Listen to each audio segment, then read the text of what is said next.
start shortly. Order, and welcome to the International Development Select Committee's second session on the work of the FCDO and the work of civil societies. Can I firstly welcome today's witnesses and ask you to introduce yourselves to committee members, starting on my left. Good afternoon. Is that works? Good afternoon. My name is Nicolas Kaczorowski. I'm a senior country director for the International Foundation for Electoral Systems, an organization that builds resilient democracy for all. And we do that together with our international and local partners. Thank you. Hi, I'm Karla, McLaren, Head of Government and Political Relations at Amnesty International UK. Fantastic. Well, thank you both very much for joining us. And for my first question, if I could turn to Richard Bacon. Right, okay. Do you know, question one does say, can you please introduce yourselves? Excuse me. I'd like to ask about the civil society space and what effect its shrinking has on organisations like yours and those who support them. Shall I kick off? Yeah, please. We are seeing civil society space shrink, and with that goes repression of human rights defenders who can be journalists, lawyers, teachers, but also, often are working with civil society organisations. And we see that space shrinking in every region of the world. So in 2017, Amnesty International published a report saying that attacks on human rights defenders had reached unprecedented levels. And I don't think that the situation has improved since then. In fact, it's probably got worse. I think you'll know already that Civicus last year said that 30% of the world's population are now living in closed societies, and that's the highest numbers that they've reported on. So we can say that it's extensive, and we can also say that it's happening, this shrinking of civil society space is happening in a systematic way. So we see governments in every region of the world using similar tools from the same toolbox, restricting protest, surveillance, restricting funding, restrictive legislation in terms of reporting and requirements for registration for civil society organisations, and of course physical attacks, and that includes murder and torture as well. And I can give you an example of how systematic this is, that just in the last few months we've seen anti-NGO legislation in Zimbabwe, in Kyrgyzstan, in Slovakia. And the Slovakian legislation was a carbon copy pretty much of the 2017 Hungarian legislation. So you can see how governments are taking legislation from other countries and then reusing it in their own contexts. And of course there's existing anti-NGO legislation in Russia, in Egypt, in Israel, where organisations that are criticising Israel's human rights violations against Palestinians in Gaza and elsewhere are facing particular restrictions right now. So the effect can be that civil society organisations can just not exist independently from government. And that has been the case for a long time in some countries, but it's also a reality that some very well established human rights organisations are closing because of the restrictions being put on them. So, for example, Memorial and the Helsinki Foundation in Russia are two examples. But also, I think it's important to say that this restriction on civil society space and attacks on human rights defenders are not happening in a vacuum. They're rising alongside authoritarianism, and the two go hand in hand. And it's not a coincidence that the states who are particularly intent on ignoring the rule of law, undermining the international rules-based system, are also the states where we see particular restrictions on civil society organisations and human rights defenders. And I think it's it's important to say that some organisations and some types of human rights defender will be affected more than others. So organisations that are working on minorities' rights or minoritised people's rights, women's rights organisations, LGBTI rights organisations, they'll be particularly affected because they're facing a global rollback on their rights. So they'll be affected in the same way that that other organisations will be, but then they'll also be targeted in particular ways because of who they are as well. How effective is FCDO support for civil society organisations? Well, I think that we are seeing there is recognition, I think, at the department of this as an issue and the need to do something about it. We had a commitment from the Minister, Lord Ahmed, in 2022 to develop a civil society and human rights defender strategy. That never materialised, and we are now still waiting for an open society and human rights strategy, which has been inexplicably delayed. We don't know if those two things will now be just rolled into one. We haven't seen either of them. Can you repeat what were the two things? So the first one was a strategy specifically on civic space and human rights defenders, which is something that Amnesty and partners have been calling for a long time. But then the merger of the FCDO and DFID happened, and there was an announcement that there would be an open society and human rights strategy. So we're not sure if those two things will now be combined, but we haven't seen either of them. We do know that there is commitment at the official level to do more on this work. So, for example, we know that officials have developed a diagnostic tool for embassies to use to assess civic space in country. And also the UK government has increased funding to Lifeline recently, which is a fund for embattled CSOs. So there is some movement, and we welcome that very much, but it's very ad hoc and inconsistent, and that's because there's no strategy driving it. There's no identification of objectives. As far as we know, there's no reporting or accountability mechanisms attached to any of these commitments. So we don't see that there's like a strategic drive to actually impact and an understanding of where the impact needs to be and how much impact they're actually having. Do you want to add anything? Yes, please. I mean, clearly we are, in the last 2 decades, democratic backsliding has been really a defining trend in world politics. And I think the drivers, there is no consensus on the drivers: rise of populism, authoritarian state, technology, social media, but also the inability of democracy to deliver.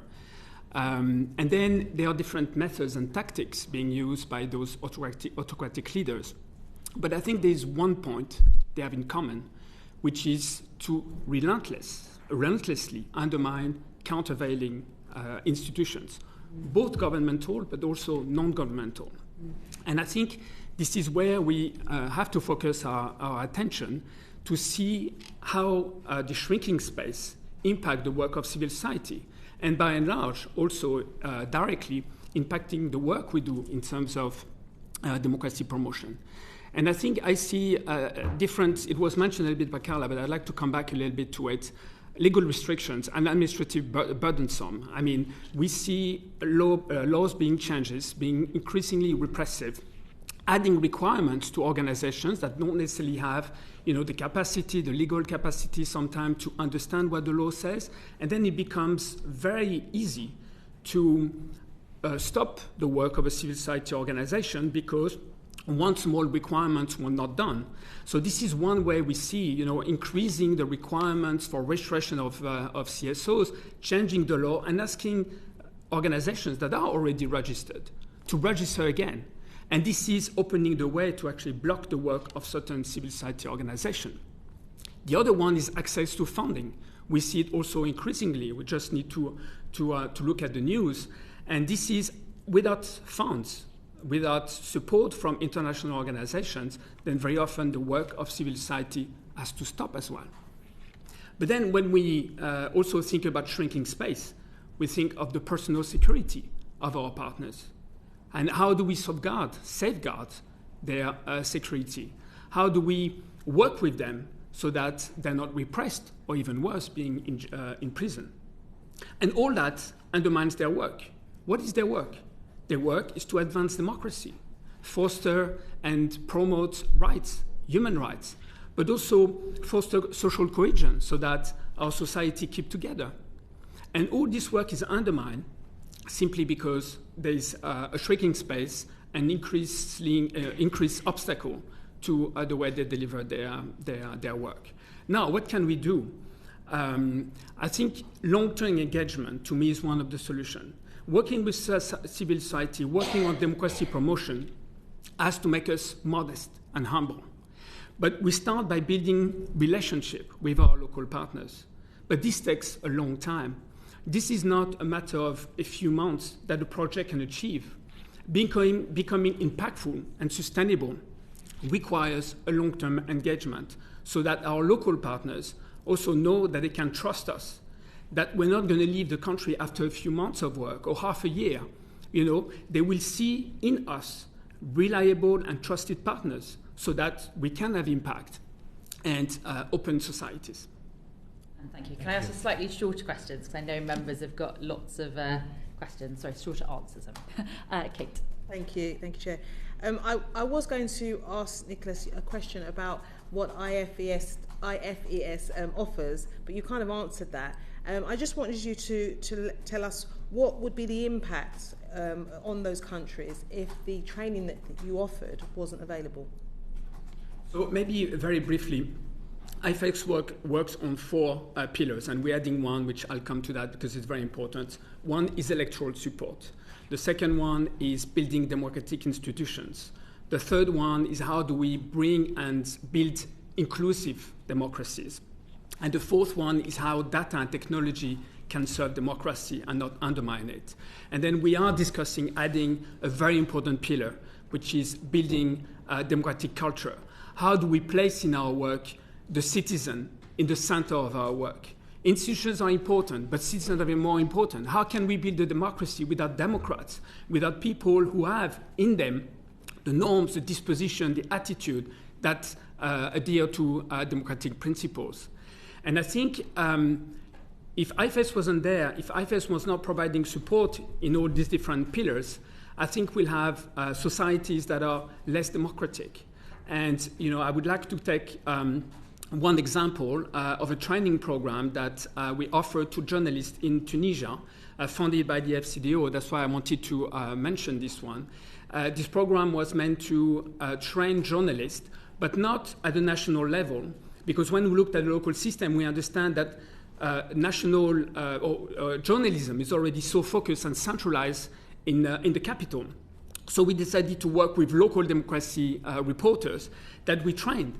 But it was not only providing skills. We do one training and we go. Did they get the skills? Yes, no. No. I think the work we have to do is a work where we are more connectors. We are more mentors and coaches. It's offering mutually reinforcing training so that after the end of the process, not only the journalists can go out in the field and write a piece, on local democracies, but it's also the fact that they can be also feel that they network, they can work together with other journalists. In Tunisia, journalists work in isolations.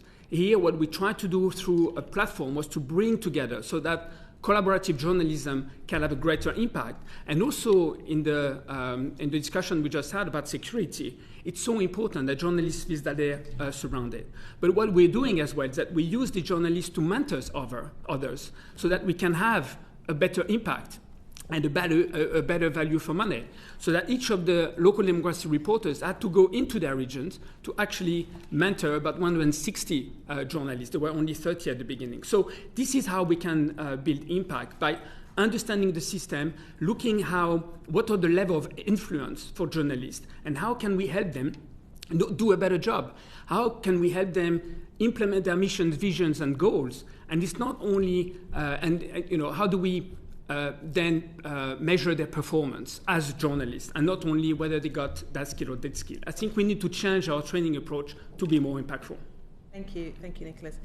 Karla, I just wanted to ask you, what is the effect of civil society organisations and NGOs of stringent reporting requirements? This is a real challenge, and we know that from work that we do with our partners, but also research that we conducted in 2021 for our report, which proposed a draft strategy on civic space and human rights defenders for the Foreign Office to adapt and adopt. And as part of that, we interviewed 82 human rights defenders across 8 countries, and there were 3 things that they said predominantly that they needed from the UK, and long-term flexible core funding was one of those things. That was the second most commonly mentioned thing. I'm going to try and be really quick, but if it's okay, I'd like to just read out a quote from one of the people that we interviewed, because I think it encapsulates it much better than I can say. Lack of funding means we can only offer short-term contracts, so we lose valuable people we need in the organisation. Long-term funding also enables us to do our work properly. We're constantly looking for where the next pound is coming from. We spend too much time doing log frames and not enough doing the actual work. And that really, I think, just hits the nail on the head in terms of why these onerous requirements are so difficult. But also, I think there's a huge problem in just accessibility. So of those 82 people that we interviewed, only 11%, and the majority of them did work for civil society organisations, only 11% had ever received funding from the UK. And a lot of them said that it was because the accessibility levels were just too high in terms of the language, the amount of information that they would need to submit. And also, if they're not even in touch with the UK, and 40% weren't, and this goes back to something that Nicolas was saying in terms of building those networks and that engagement. If they're not even aware of the funding that they can apply for, then how can they apply for it? What were the other 2? You said funding was one of the things that came up. The other 2 were outspoken diplomacy, so speaking out in support of human rights defenders and the work that civil society do, and against repression. And then the third one was protection, providing protection mechanisms, whether that's in country, regionally, or here in the UK. Thank you. And Nicolas, just to ask you again around funding, are you certain that the FCDO will scale up to the work that you need to do when it comes to funding? Well, we hope so. Certainly, I think we have to be smart. We all understand that there's a shrinking finance available for the work we do. We have to recognize the world crisis, and we have to understand, and we do understand, that funding is not unlimited.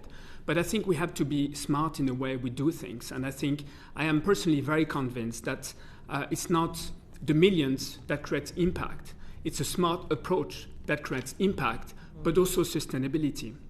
And I want to insist that, to me, what is more important than the amount of money is the time we can use it for.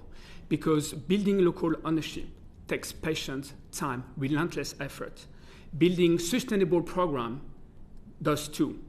We have to build those relationships so that we can create impact. And again, I don't think it's necessarily a question of money. Yes, we do need money, but I think we have to also sometimes to change our approach in our democracy support community. I think we're reflecting a lot on how we can be more impactful with less.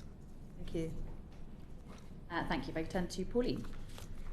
Karla, where would you say UK embassies are doing well at strengthening civil societies?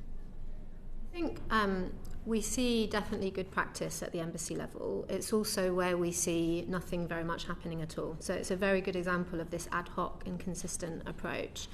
And it's because of this lack of a strategic, capital-led delivery program. So we have lots of kind of high-level commitments to do more on civic space and to do more for human rights defenders, but we don't see the plans for implementation of that.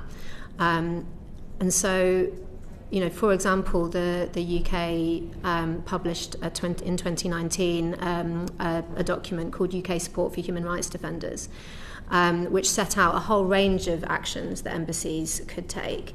But we know that, when we interviewed those 82 human rights defenders, very small minority had ever even heard of it. And we know from conversations with desk officers as well that a lot of them don't hear about it. So you have the policy, but then how is it implemented? Having said that, we did collect lots of examples of good practice through that work. So things like embassies organising networking events, consulting with civil society and human rights defenders ahead of UN Human Rights Council meetings or Universal Periodic Review meetings, engaging with defenders and civil society organisations for funding, platforming human rights defenders and civil society organisations, which can have a protective effect if they're facing repression. But again, there's no, as far as we know, there's no reporting or monitoring attached to the work that embassies do for civil society organisations and human rights defenders. So it's actually quite hard to know what impact they're having, and it's hard to know where the good practice is and where it could be improved. Well, I was going to ask you a bit about that, because obviously some of the embassies' work is effective, but where would you say it could be improved mostly? Well, to be honest, we think that it needs to be improved across the board. There needs to be a minimum level of understanding, recognition of the need for engagement, and an understanding of how to do it from embassies, and then responsive actions to the needs of the civil society sector in the country that they're working in. But the reality is that where good practice is happening, it's where it doesn't rub up against other sort of geopolitical concerns that the UK government has. So we would like to see much more outspoken diplomacy in countries like Saudi Arabia, where civil society is, very heavily restricted. In Israel, where civil society organisations are facing particular restrictions now. We do see very good action in Colombia, where there's also a very serious situation, and in Thailand, where there are difficulties.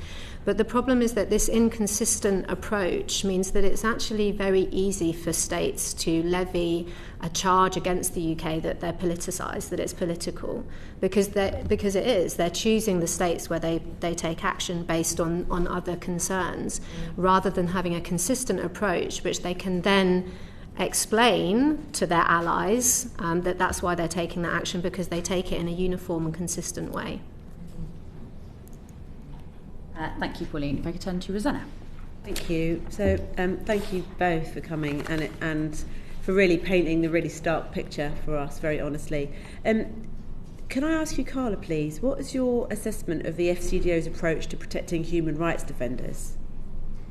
So, yeah, as I said in the previous question, I think there are pockets of good practice, but what we really see is quite good high-level commitment. So, for example, in the 2021 integrated review, there was a commitment to work with human rights defenders as a priority. Just last year, the government committed as one of its 5 priorities in the 75th anniversary of the Universal Declaration of Human Rights year to prioritise working with human rights defenders. But we don't see that implemented and turned into a reality. We don't see the actual impact on the ground. What are the strategies to ensure that those commitments are turned into a reality? Unfortunately, what we do then see is kind of ad hoc and inconsistent activities and initiatives. As I said previously, I think that the challenge with this is that actually quite good work, like the 2019 Human Rights Defender document, which we very much welcomed and set out a range of actions that embassies, for example, could take. But because there's no plan for implementing that and promoting it and making sure that embassies do actually implement it, the department is undermining its own work, and quite a lot of work went into production of that document, but then we don't see the impact that it actually has on the ground. And I think the other thing that I would say is, again, just to repeat, that we and partners have been calling for a long time that the government needs to take a strategic approach to this work. The department has, on other issues, like, for example, torture, the death penalty, modern slavery, the department has had strategies to drive the work because it's recognised that it's a global issue that needs a strategic and systematic response. And so we, again, make the call that the department should develop a systematic approach to challenging this global trend of civil society repression and improving support and protection for human rights defenders. Mm-hmm. And are there any sort of examples of best practice that you could recommend the FCDO adopts in this regard? We know that in Colombia, for example, the embassy does have a country-based strategy, and that's something, sort of reluctant to say there needs to be multiple different strategies, but realistically there does need to be a capital-led plan, strategic approach, but then we would recommend that embassies do then develop their own country-based strategies, because every context will be different, and it is so important in this work to understand that what might work for some individuals and some organisations could actually be problematic or negative for others. So the engagement that Nicolas was talking about is so important. That long-term relationship building and non-hierarchical relationships, I think that's really, really key. So a shift from seeing human rights defenders and civil society organisations as mere recipients of support and providers of information to genuine partners, the experts in their communities, the experts on their issues, and the kind of lens through which the UK can achieve real impact on its own priorities, but also an impact for those individuals and organisations that are facing such huge challenges. Thank you. I bring in Kate. Thank you, Chair. I just wanted to ask Karla your question around what's happening in Georgia at the moment with the foreign agent law. I don't know if you can speak to that, but do you have any thoughts on what we're seeing? Because obviously there are a lot of people, on the streets. Of course, it's a mixture of civil society and just citizens. And I don't know what position the Foreign Office has taken in response to the law itself, because it has passed. And are you in agreement with their position, if you can speak to that? I'll be honest, I'm not aware of the government's position on it, and I'm not up to speed on the issue specifically. I can definitely provide more information and follow up to the committee and to you if that's helpful. Thank you. If I could turn to Pauline. Thank you. A question for you, Nicolas. Can you outline the work that IFES does in supporting democratic resiliences? So, I think what is democratic resilience? It's really a capacity of a community or society to absorb the shocks and the stresses so that democratic functions can continue. What we have tried to do very recently through a publication called The Path to Democratic Resilience is to give a structured approach to the work on democratic resilience. And I think we need to look at the different stages, and then we saw very often it starts with democratic erosions, and then we see worsening situation where sometimes we see a democratic breakdown, and then sometimes all the way through an autocratic deepening. And for each of these phases, I think we need to look at the sort of programming that we can do together with our partners on the ground to try to address the situation. So we really try to be able to be as flexible as we can, but also very adaptive of the environment that we are working on. And I think looking at the different levels of accountability, as I said in my preliminary remarks, autocrats are going to attack first and foremost accountability mechanism. We talk about civil society, but it can also be democratic institutions, the media, capture of election commissions, so that we ensure that the outcome of an election will be the outcome we are looking for. We saw co-optation of democratic institutions, but also the democratic principle to turn them into their own purposes. So I think we need to be looking at those different levels of accountability and how can we strengthen the checks and balances, democratic countervailing institutions. And I would say again that we cannot build democratic society without taking into account that in democratic institutions, there are people who are making those institutions work. And if those don't have the norms and the democratic principles in them, it becomes very difficult for these institutions to actually act and behave in a democratic way and serve the citizens. So we have to, I think, invest more in citizens, in civic education, political education, so that those who don't necessarily have access to education, I'm thinking about vulnerable groups, persons with disabilities, they are double punished. They have a disability, but very often they're early dropouts because in many countries there is no inclusive education. We need to mainstream inclusion throughout our program so that everyone can benefit from civic education, so that everyone can build in itself and herself democratic principles that will, make also institutions more democratic or serving the citizens the way they should work. So I think that's what we're trying to do, is to place more emphasis on the citizens. Not that processes and systems are not important, but very often after a revolution, we believe that all citizens have become democrats. No, there's a rollover, a legacy of authoritarian regime that shapes the mind that needs to be, over a long period of time, changed so that democratic values are also enshrined in every one of us. Thank you. For the final question, if I could turn to Richard. Thank you. Mr. Kaczorowski, you are funded by a relatively small number of countries. I'm looking at your website where you list them. The United States Department of State, the USAID, which we visited last time we were in Washington, Australia, Canada, the British, the Swiss, the French, the Danes, the New Zealanders, the Swedes, and the Indians. And then some famous private companies, Google, Meta, Microsoft. I see you're funded by the Open Society, which is George Soros' organisation. George Soros, who was taught at the London School of Economics by Karl Popper, who wrote a book called The Open Society. Do you buy copies of it en masse to distribute to your client groups by any chance? No, I don't. You should. You should. I'm being absolutely serious. You should. Have you read it? Not particularly. I mean, there are a lot of literature on the... but not of that calibre. It's called The Open Society. It's by Karl Popper, who taught George Soros at the London School of Economics. I am, of course, biased because it's my I'm an alumnus of there as well. But what I really want to ask is, does this relatively small coterie of large international funders, a Western club largely in some very big capitalist companies, does that have an impact upon how you are seen in the countries where you're active? Does it represent particular challenges? Yeah. It can in certain contexts, but in general, I think, as I said earlier on, democracy work is a hard work. It's very sensitive. We recognize that.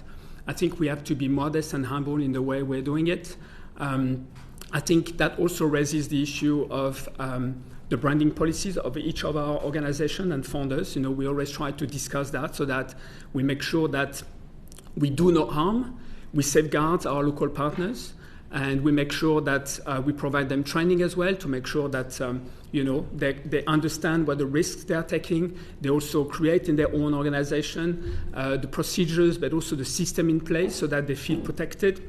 We did that, for instance, with the journalists we are working with to make sure that they understand situational awareness when they go into a demonstration, the steps they should take to protect themselves, but also in the cyber world. I think this is also very important for journalists to keep, their source secret, but also that they keep their own safety and data that they're having together. So I think, again, we have to be flexible. We have to be adaptable. We have to make sure that the entry points we are looking at, are entry points that can provide impact. And I think looking at the local level, too often we look at our work at the national level. I think going to local communities, building those relationships for those who are most marginalized, allows us to not only have impact, but also to show that democracy can deliver, and democracy delivers best at the local level. And I think in a democracy, there is no higher office than being a citizen. And I think this is something that we also keep all in mind in our work. What's your annual budget, and what does it get spent on? Oh, I'm sorry, I can't really speak to that. I mean, this is really certainly a question to the CEO, but I can provide you the figures. I'm please. working in the field, not in the HQ, so those issues. But I can certainly respond to the committee. Where is your HQ? I'm Washington. Washington, D.C. Yeah. Okay. Yeah. No, if you were able to send us that information afterwards, it would be very helpful. Thank you. A pleasure. Mm-hmm. Thank you. And thank you, Nicolas. You're welcome to write to the committee afterwards with the relevant statistics. Well, thank you very much for panel 1, and if I could ask panel 2 to take their seats. Thank you.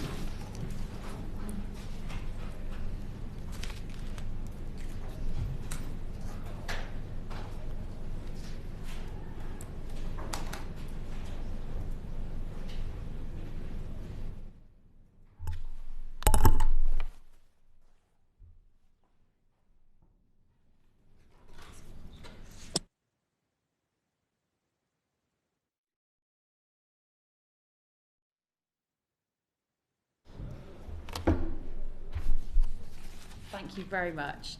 So if I could welcome panel 2 to our International Development Select Committee session, and if I could ask our witness firstly in person to introduce themselves and then online. My name is Nick Westcott. I'm currently Professor of Practice in Diplomacy at SOAS, University of London, but formerly a British diplomat serving in a number of places. Thank you very much. And online? Yes. I'm Edmund Fitton-Brown. I'm formerly the British ambassador to Yemen and a range of postings before that. Thank you very much. And if I could turn for the first question to my colleague, Pauline Lucas. Right, first of all, Nick, can you describe FCDO's expectations for embassy staff to engage with civil society organisations? Yes. Briefly, there is an expectation that British embassies will, and high commissions, will ensure they have as wide a range of contacts with civil society as possible wherever they are. That's obviously dependent also on means. A one-person mission in N'Djamena in Chad is not going to have the same capability as the Washington embassy. But within those understanding constraints and the need to prioritise, it is an integral part of the job. There are different aspects of this. To some extent, civil society covers a very wide range of possible contacts. I tended to take a rather broad interpretation of civil society, including the churches, the traditional authorities, like when I was serving in Ghana or Tanzania, as well as artistic organisations, cultural outfits, as well as what you would consider the more conventional non-governmental organisations pursuing particular interests. It seemed to me important to have links into all those different groups to get a real understanding of what civil society, if you like, is thinking, as well as one's official contacts with government and political parties.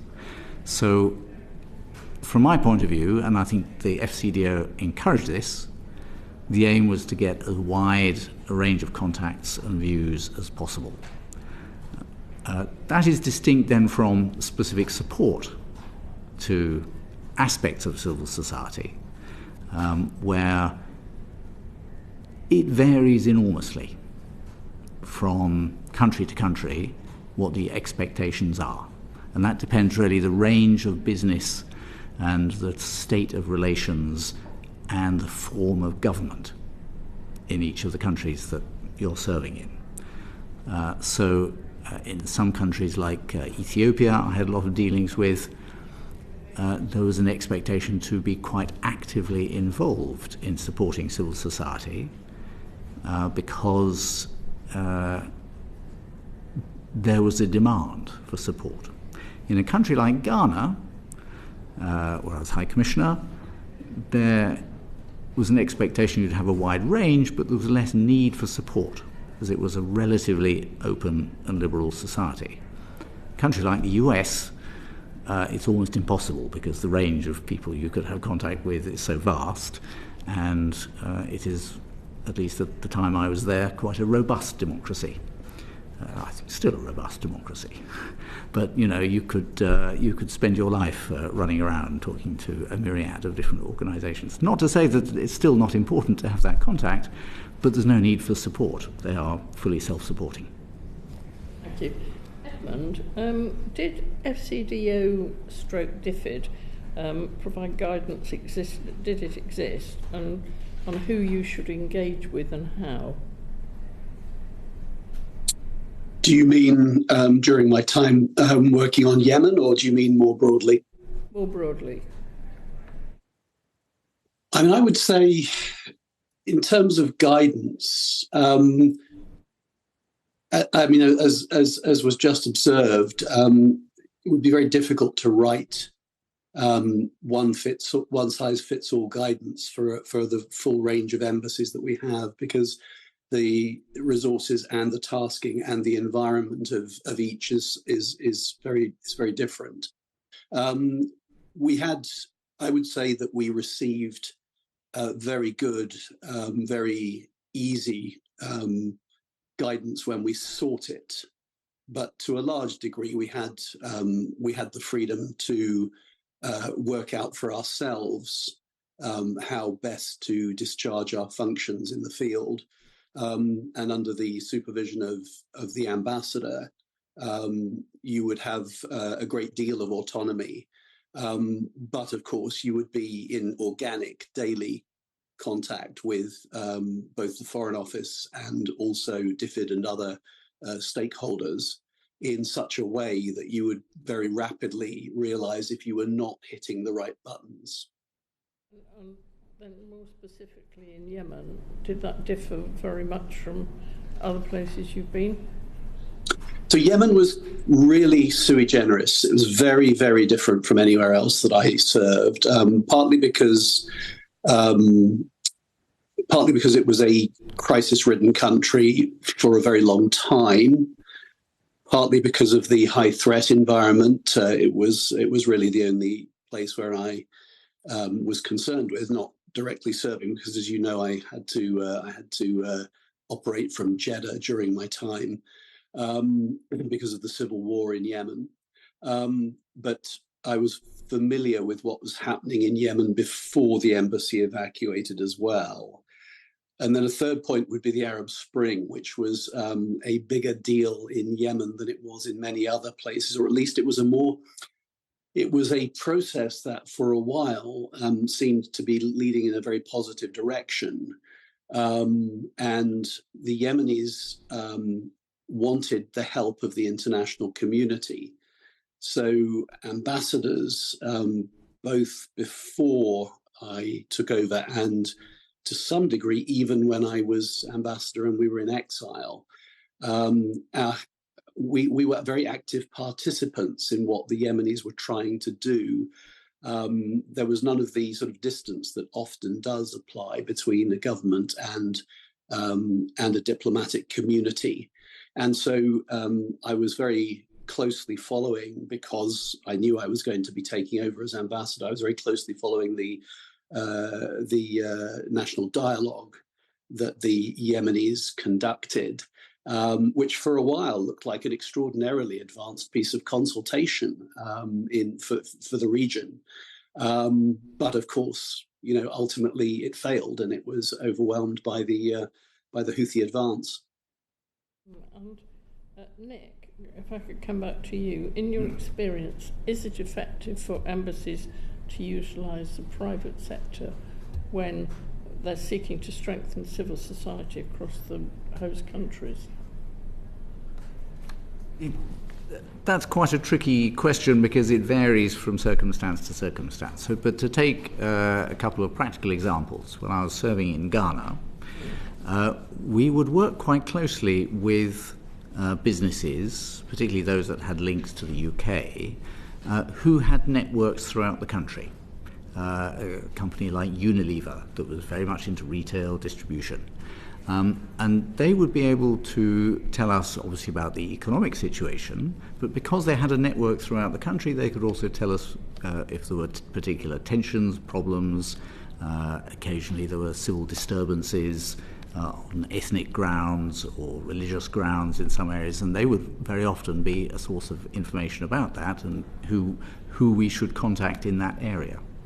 So yes, there are circumstances where we would use the private sector, but we tended to have more contact in this respect with international organizations, the UN agencies or the ICRC or other international NGOs, CARE, Oxfam, and so on, who were working more directly with civil society. The one other area where it depends whether you wish to count it as civil society, but in the cocoa industry, there were a lot of cooperatives. There were human rights concerns there, child labour. And therefore it's quite important to talk to Cadbury's, who bought Divine chocolate as well, what assurances they were getting in their supply chain that human rights were not being abused on the farms. So there was some, and the same in mining, although that was less of an issue in the UK, but again, child labour was being employed. So there are areas where actually you need to go to the private sector to get a clear picture of what they think is happening on the ground, which may impact on either values we're trying to promote or interests that we need to protect. Yeah, a recent report from ICAI criticised the UK's risk appetite when balancing supporting civil society organisations with maintaining access to authoritarian governments, which the government partially accepted. What would your analysis be of this? Again, two quite good examples of where this kind of challenge was faced would be Ethiopia, where this is going back some years now, but while Meles and the EPRDF were still in control, they were quite hostile to independent journalism, to some of the attempts to impose political rights and freedoms. We had a good, active dialogue. We had a huge aid program, so you'd think we would have access and we would have leverage. But we had to choose carefully how we raised these issues. And again, to do so in public, on a platform, to ensure it was reported that we were trying to defend these things, would often produce a counter-reaction, a counter-blast from the Ethiopian authorities. If we lobbied them behind closed doors, we would often get a more understanding response, not always a positive one, but there were questions as to why we were not imposing sanctions on the Ethiopian regime because of their suppression of free speech, as opposed to carrying on giving them aid programs. So yes, in those circumstances, I wasn't the ambassador or in the mission, I was observing this.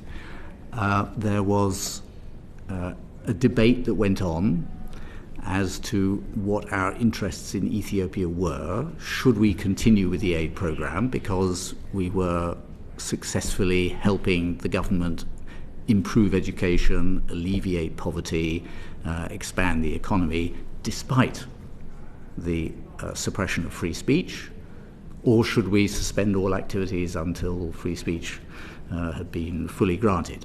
And the judgment was partly that even if we suspended all the aid, they wouldn't actually improve free speech. That was, they regarded, a question of political existential importance, and they would rather do without the money, in which case then we would not be able to achieve the objectives that we had under the aid program to alleviate poverty. That's the kind of dilemma that we had. And again, in Egypt as well, as President Sisi sort of progressively turned the screws on specifically civil society organizations, there was a lot of pressure from civil society organizations saying, help, we are being squeezed out of here. Our freedom of speech, freedom of assembly, freedom to lobby is being denied us. You must put more pressure on the government because these are your values we're defending here. But to come out publicly tended to reinforce the narrative that authoritarian regimes put out, that these people are merely serving the interests of external governments who are trying to enforce their morals or their political system on us. And it's the Ethiopians' right or the Egyptians' right to choose their own form of government. It's not for you to tell us what we should be doing. Thank you. Edmund, if I could come back to you, would you say the FCDO produces internal guidance for ambassadors when taking these sorts of decisions? I mean, I wouldn't say that there's a sort of an instruction sheet, as it were. Again, this is just too nuanced a subject, and it's too varied between different embassies and different arenas around the world. But it's very good at consulting. It's very good at accessing the necessary advice and then providing instructions. And again, it will depend a little bit on the kind of access that you have to London. With Yemen, we had exceptional access. We would have regular video teleconferences at which you would have senior stakeholders in London present around the table, It was a very organic process of working through the issues and refining, but of course ultimately understanding and carrying out the instructions from London.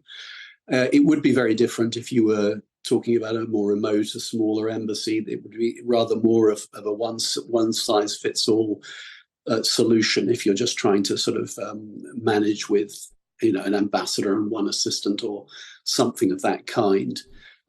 So I think the system works really well, and I think it works probably pretty well for everybody, but perhaps better for the higher priority embassies than maybe for others. But I don't think that's what's needed is a sort of an extreme codification of what's expected. Thank you. Thank you. If I could turn to Rosanna. Edmund, what guidance? Sorry, Edmund, can you hear me? Okay, sorry. What I can. Guidance exists on safeguarding members of civil society organisations? Sorry, I've lost myself. Yes. What guidance exists on safeguarding members of civil society organisations that receive funding from embassies? Well, it's a good question, and again, it's going to be very. So the guidance is going to be more in the nature of do no harm. Make sure that you're not going to create a problem. I think on a previous question, your colleague talked about whether the Foreign Office was risk averse, and I did want to sort of chip in on that and just say that the risk to whom, because I think that charge of risk averse is usually levelled against the Foreign Office as being risk averse when it comes to ring-fenced national interests like defence industry or things like that. And whilst I don't deny that is a factor, the question you're asking, I think, is more about the risk to the actors on the ground. And that is one that you have to take extremely seriously. Yes. And it varies enormously between different posts. And in a way, an interesting contrast is between Yemen as it was just before I took over and Yemen as it was under Houthi domination. Because before I took over, as I said, there was this sort of a very high level of responsiveness of the Yemeni government, particularly after the fall of Ali Abdullah Saleh, to foreign input. And I think we had an extraordinarily high level of freedom to work with civil society and to ask things on their behalf and to indeed to facilitate their inclusion in the national dialogue.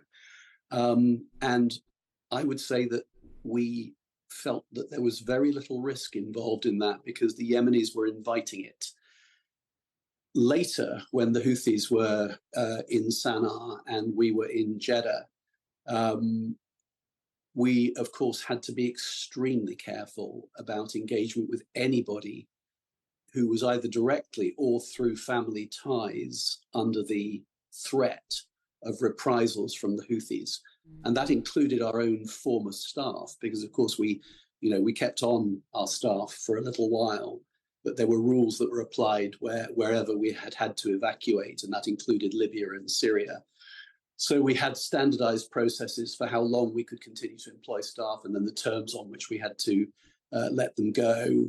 But what was interesting to me was how many of the staff wanted to continue to help us, but how careful we had to be because the accusation of espionage, which of course in a totalitarian country is about as serious as it gets, was always on the verge of being made against anybody who did anything that appeared to that could be presented as serving foreign interests. Thank you very much. Thank you. If I could turn to Richard. Thank you. Mr. Westcott, Dr. Westcott, I'm sorry. I'd like to, you're a Cambridge PhD, aren't you? Yes. There's quite a heavyweight Cantabrian presence on this panel, not that I'm against it, but I just thought I'd note it. You've been in a number of missions and you've served as the ambassador or the high commissioner in various places. When you arrive somewhere and you start thinking about engaging with civil society, What do you expect to find in terms of existing income streams and how they're allocated? Will you expect to find a specific tranche that's allocated over a long-term period of time, or is it money which you will then have upon arrival to decide how to allocate yourself? How does it generally work? Most of the posts where I've been are particularly in Africa, where I've served in Tanzania and Ghana and neighbouring countries. There would quite often be already in existence programs of support to particularly, say, for example, the local journalists' union. We would give some support to some kind. These would be done largely through the aid programme. Though in one or two cases in the old days there used to be something called the Heads of Mission gift scheme, where you could support particular causes on one-off short-term basis with a small single grant of money. But most of the rest would have been programs, but relatively short-term, agreed for 2 years, 3 years, not more than that. So they were constantly stopping, and you'd need to renew or review who was getting what money, how effective the resources have been. But usually not a large number and not a large sum. So what are we talking about in terms of money, roughly? In Ghana, we would have had a total budget to give to civil society organisations of something like £100,000 a year. Right. And in Cote d'Ivoire?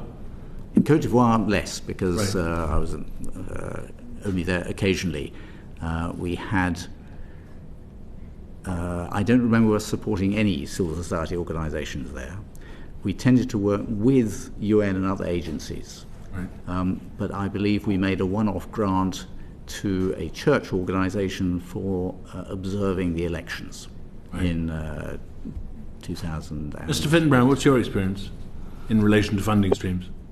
Well, certainly less, in the sense that I only served as ambassador in one post, and that's very familiar with my experience as well. I mean, I would say that from the point of view of direct Foreign Office provided support or missions provided support to civil society, you'd be talking about very, very small discretionary amounts, and the overwhelming sort of muscle for support would be DFID. It was, before the merger, it would be the Department for International Development that had these long-running and very large-scale programs. And again, as was just said, there was a tendency to work in partnership. You might work in partnership with other missions. You might work in partnership with the EU. You might work in partnership with the United Nations. So there wasn't a lot of sort of high-profile, significant UK political spending. But if you're working in partnership with other missions, there was presumably an expectation on the part of those partners, whether it's the Germans or the Swiss or the Swedes or the UN or some other multilateral organisation, that funding would be multi-year. It would be spread over a number of years rather than just stop and start. Yeah, I just don't have enough context to give you a good answer on that in the Yemen sense. Dr. Westcott? There were a few organisations like the Westminster Fund for Democracy that would give multi-year grants. They're sort of slightly autonomous of the High Commission or the embassy itself. There were some educational charities that DFID would give, maybe 4 or 5 year support to, and that was could sometimes be politically sensitive. Women's education in a country like Niger, or requires a little thought as to how to do it most effectively, because there are cultural loads of witnesses have told us about how longer-term, multi-year funding would help and make a difference. Yeah. Do you agree? And how do you see that implemented? Yes, I do agree. And it obviously enables then a civil society organisation to plan ahead. The problem is that how long you are able to commit money for under the existing aid rules, or, as I say, some of our contributions were just one-off grants to help because that's the money that we had available and flexible. So for some of the small civil society organisations, the bureaucracy involved had often been quite heavy. for a sort of multi-year aid-based grant, although there were efforts to streamline this and make it easier. But then, obviously, we have a duty of care to the taxpayer to ensure that the money is going for what it's meant for. So there's a minimum you can't reduce. And how do you balance that? And Mr. Fitton-Brown, please come in on this too. How do you balance that challenge to keep it administratively light while balancing accountability and due diligence? Edmund, you go first. Yeah, sure. Yeah, I mean, I certainly agree with the point being made about the importance of predictability and continuity, and I think that is somewhat challenging in the system that we're operating. One of the ways that this often manifested, certainly in Yemen, was, we had some relatively large aid programs that were running, and they continued to run even after the embassy had to leave Sana'a. A lot of the work that was done in partnership or through the UN, and therefore there was an element of, it was the UN that provided the continuity and the sort of the overall, the Office of the Coordination of Humanitarian Affairs in the UN was obviously a major operation in terms of aid delivery in Yemen. In terms of due diligence, there are problems that exist. Even when we were present in country, we had a contracted out sort of third-party auditing system. Now, that was regarded as quite satisfactory. What that meant was that in practice, British embassy officials and DFID officials were not directly visiting projects on the ground up country in Yemen. And the reason for that was, of course, security, because we were in a sort of almost a constantly deteriorating security climate right up until the time that we left.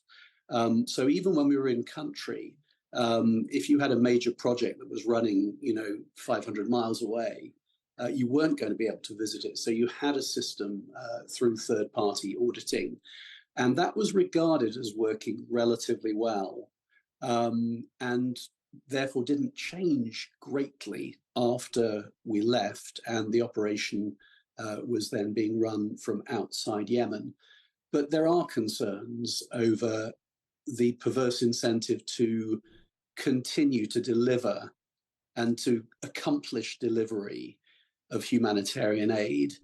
And I think this is one of the points, where you're making the point about sort of committing for 3-4 years and having that sort of predictability. Well, there is also a problem with predictability, which is that circumstances can change.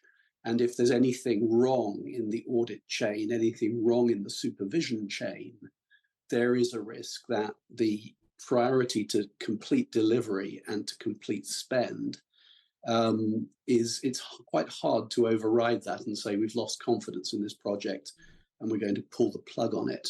And there is a serious problem now. And by the way, I'm not referring now to British money, but I'm referring to UN aid projects in Yemen, which certainly are prone to being essentially stolen from and exploited by the Houthis. Thank you. Thank you. And finally, Nick, from me, how effectively do you think well-funded civil society organisations can act as an early warning system for atrocities?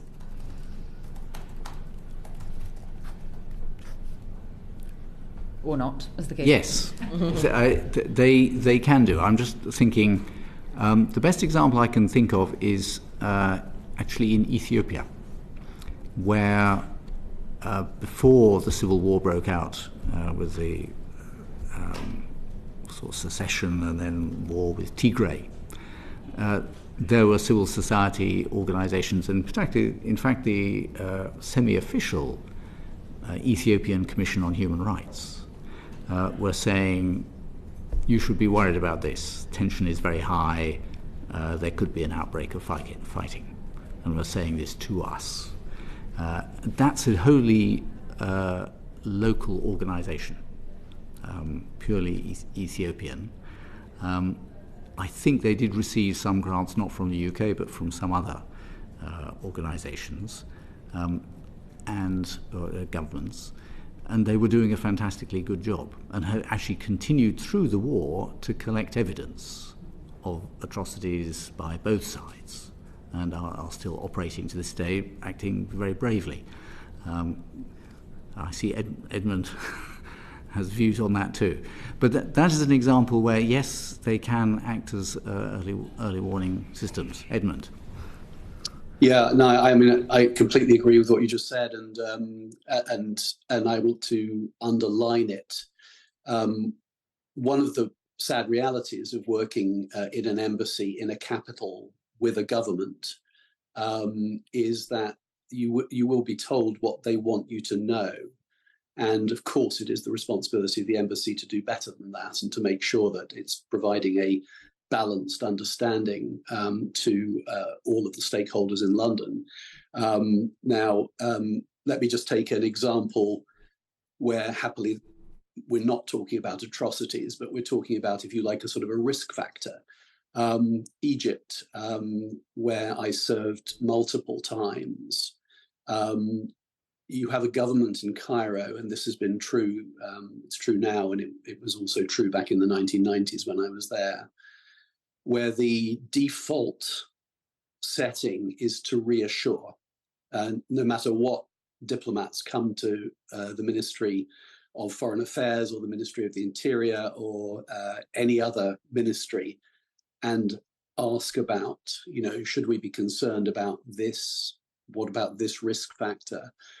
You will always get the same answer, which will be nothing to see here. Everything's fine. Don't worry. We've got it covered.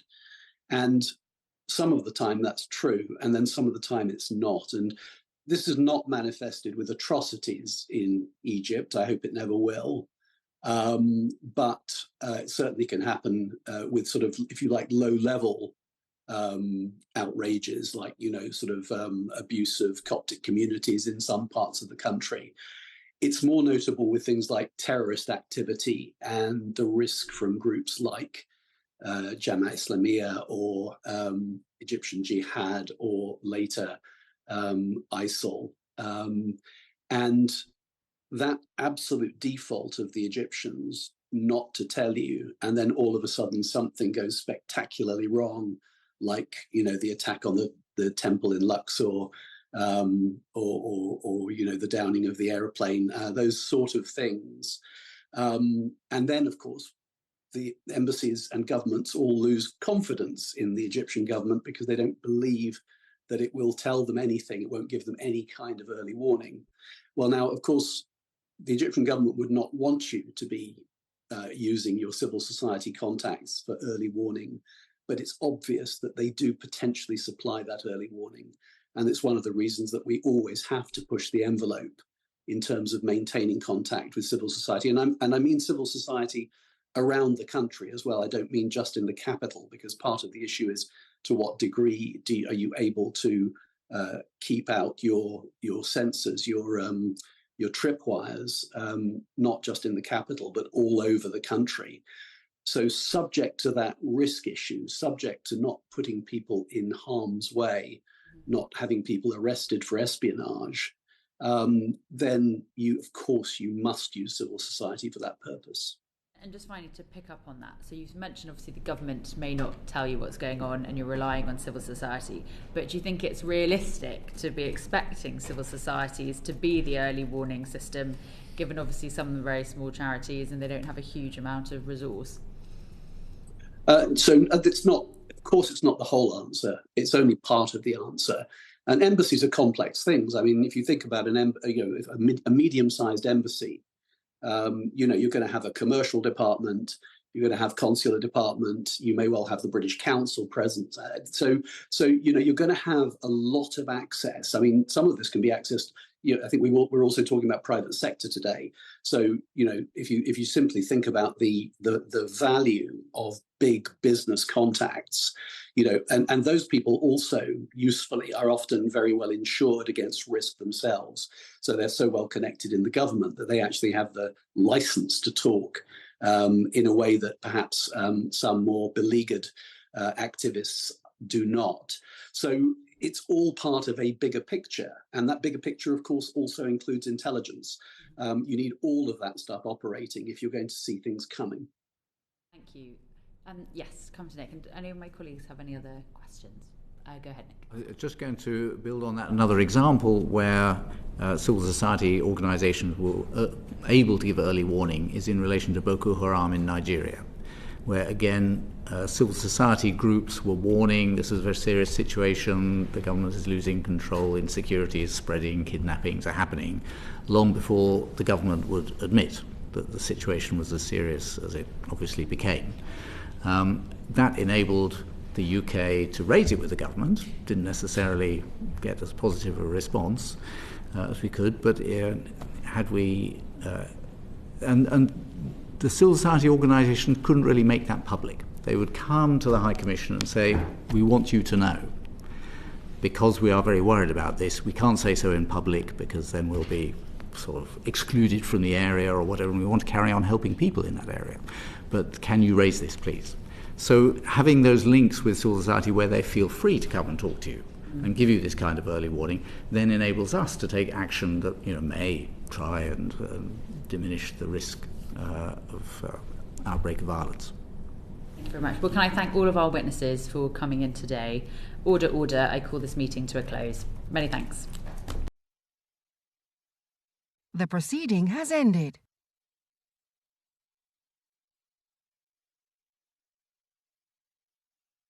The proceeding has ended.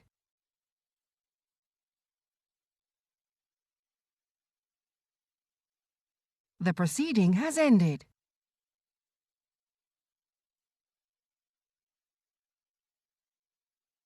The proceeding has ended.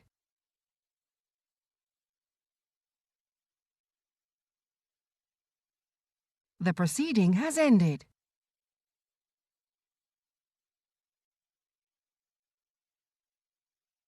The proceeding has ended.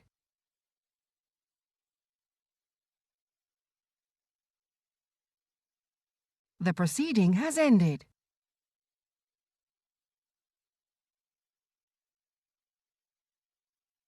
The proceeding has ended.